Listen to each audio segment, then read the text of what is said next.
Money must have a home. Your serious cash, money that's earmarked for long-term goals, such as retirement or maybe college funding for your kids and grandkids, emergency funds or whatever. If you're like me, I don't want to jeopardize that money. I don't want to put it at risk, and I have to house it somewhere. I have to have a home for it. So let's simplify this by using the story of the three little pigs in this episode. I want you to choose to keep your money, your serious cash, liquid.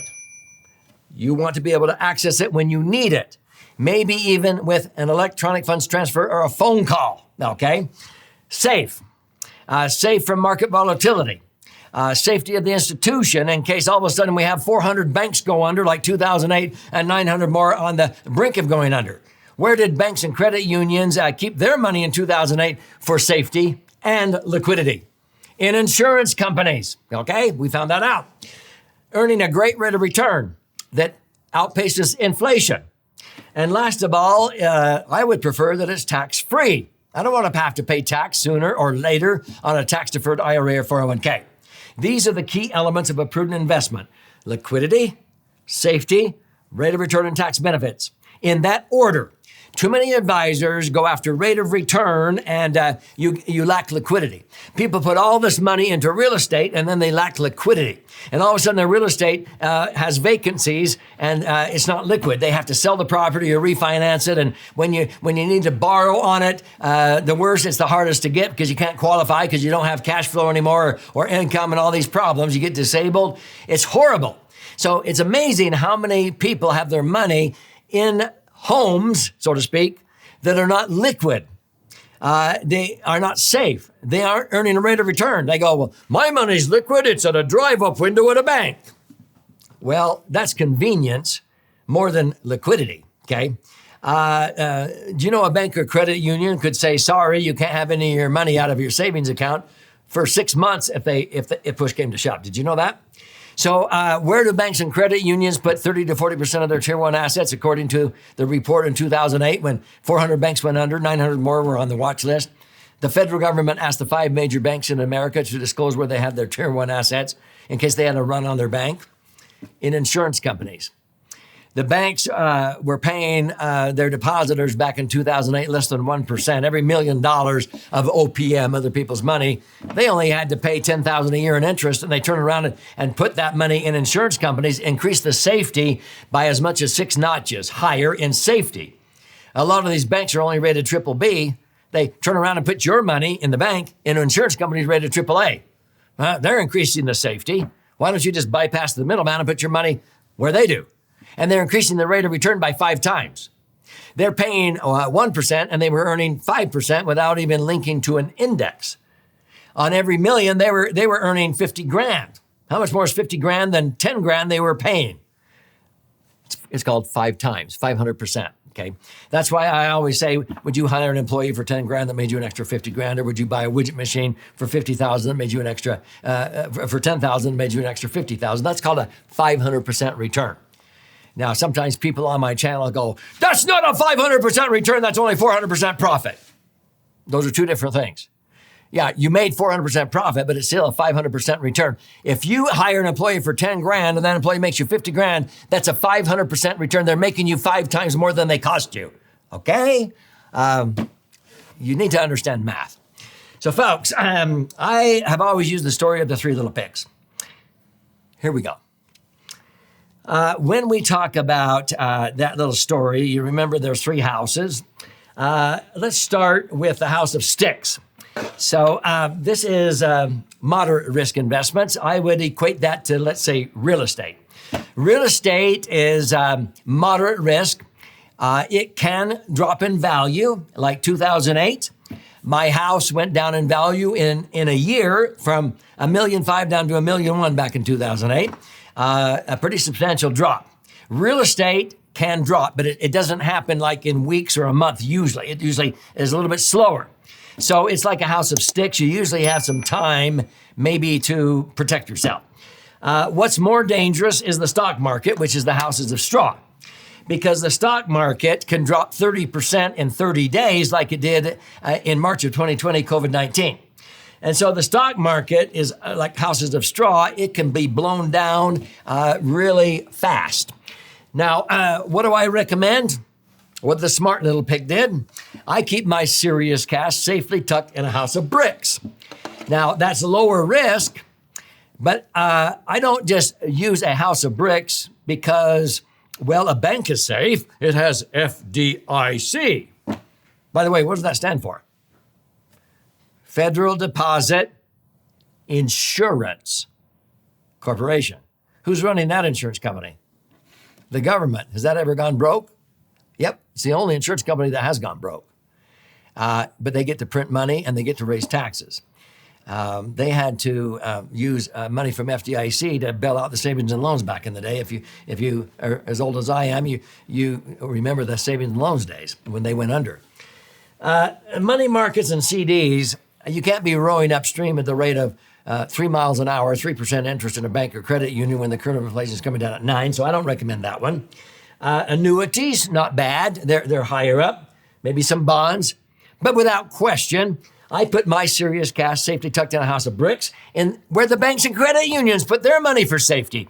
Let's bypass this and earn a higher rate of return and increase the safety with maximum funded insurance contracts in the multi-trillion-dollar insurance industry, which is the backbone of America, the backbone of the world.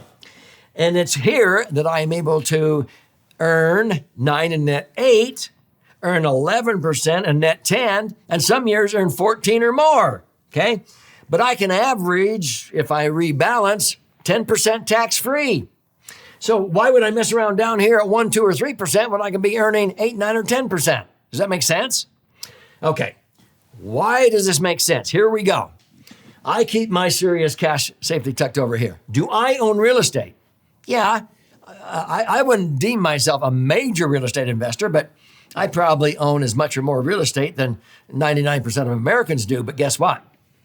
I don't keep my real estate equity here. I don't send extra principal payments here. I don't send my positive rental income cash flow here. I put it over here in max funded IUL. Why? Because I know there's going to be time periods where I will have vacancies if I have rental properties. I don't want to lose when my real estate goes down. If you put your money here and you keep paying extra principal payments and you pay huge unnecessary down payments, you're not saving money, it's costing you money, and you will lose that money when that goes down in value. I don't lose a dime because it's over here. And it's protected from liability lawsuits over here. If you have a bunch of equity in the property and somebody slips and falls, they can sue you for every dime of equity you have sitting there. If it's over here in IUL, it's next to impossible to get. If you do it the right way, using LLCs and maybe some trusts and IUL. That's a whole nother topic. But folks, I get to benefit. When my real estate goes up in value, I benefit.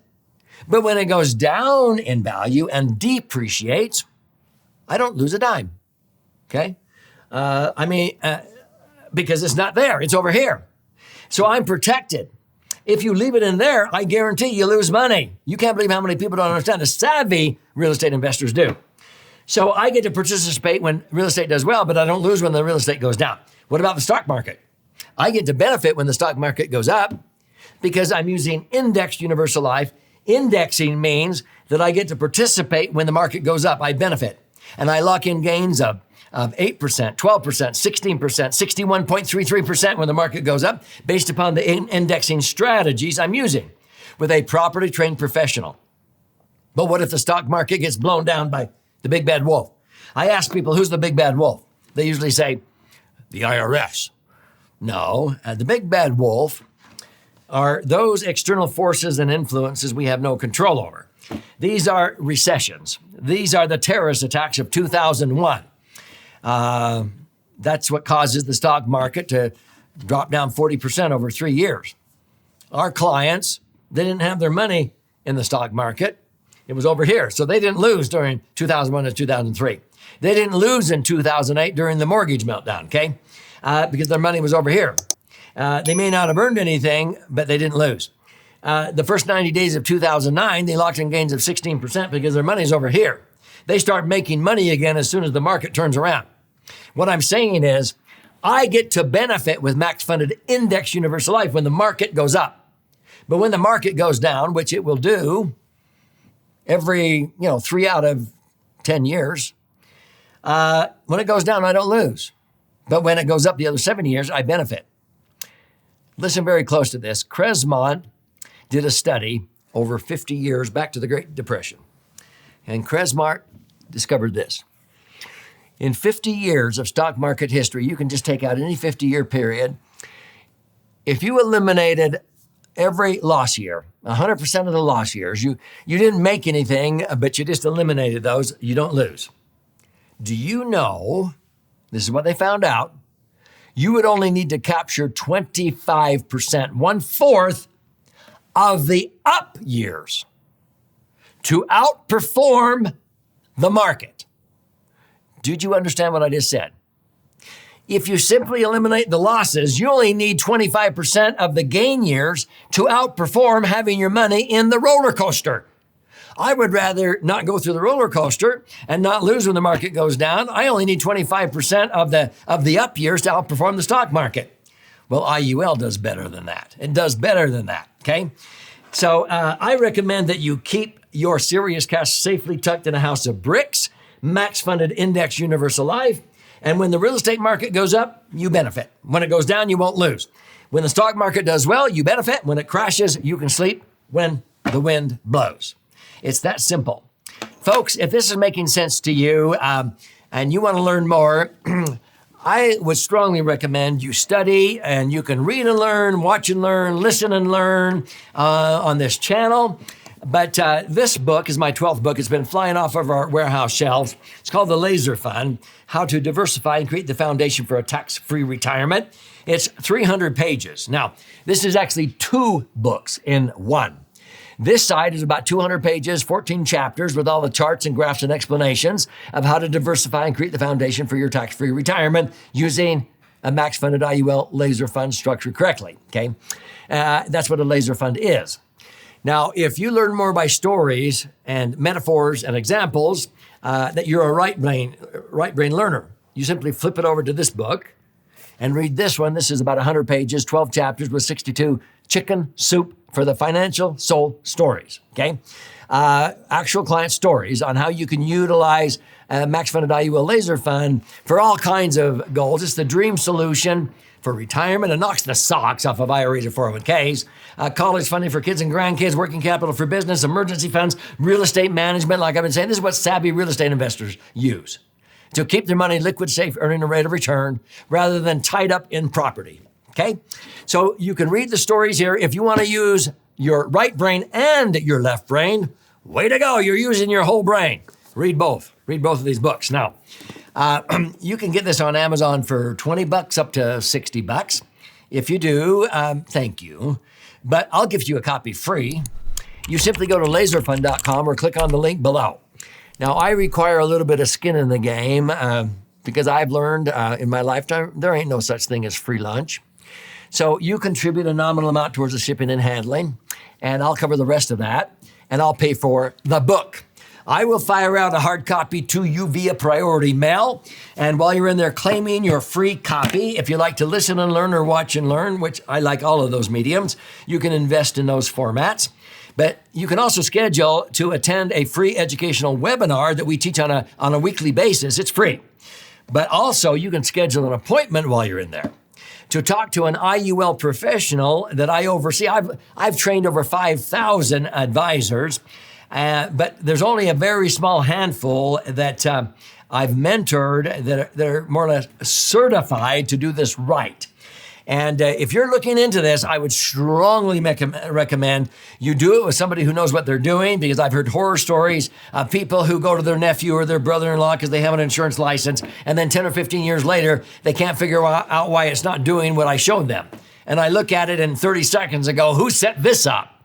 Well, my nephew did, my brother-in-law, my friend. Well, that was an expensive relationship. Don't make that mistake. You can schedule an appointment with no cost or obligation with an IUL professional that I have mentored and I continue to mentor, so you can see how a properly structured IUL laser fund can work in your particular set of circumstances. And then you'll know you'll be empowered to move ahead and Choose a house for your serious cash that is safely tucked in a house of bricks, and you can keep making money on your real estate, benefit when the stock market goes up, but not lose when those two go down because you're protected over here.